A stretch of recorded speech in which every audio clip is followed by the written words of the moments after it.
তো গাইজ আজকে আমরা ছাদের উপর ছিলাম গাইজ, তখন একটা আপু আসলো আমাদের সঙ্গে দেখা করার জন্য। এই যে সে আপুটি প্রথমে আমাকে এসে বলল, আমি আপনাকে অনেক ভালোবাসি, আমি আপনাকে ছাড়া বাঁচতে পারবো না। তো গাইজ আমি অনেক হাসতেছিলাম, তো আমি অনেক আর কি মনে করছিলাম। তারপরে গাইজ আমি যেটা দেখতে পারলাম, সেটা দেখে আমি ফুল অবাক হয়ে গেলাম। তো গাইজ সে আপুটি বলতেছিল, আমি আপনার জন্য মরতেও রাজি গাইজ। তো গাইজ আপুকে আমি জিজ্ঞেস করো, আপনি কি আমার জন্য কিছু এনেছেন? তো গাইজ তখন আপু বললো, হ্যাঁ এনেছি।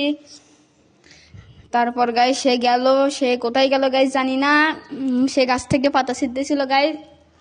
আমি এমনি মনে করেছিলাম পাতা ছিঁড়ে কি করে খাবি টাবি জামটা মাছ। তারপরে গাছ দেখি যে সে পাতা থেকে ফুল গাছ থেকে ফুল নিয়ে আমাকে দিল গাইজ। আমি তো ফুল অজ্ঞান হয়ে গেছিলাম গাইজ।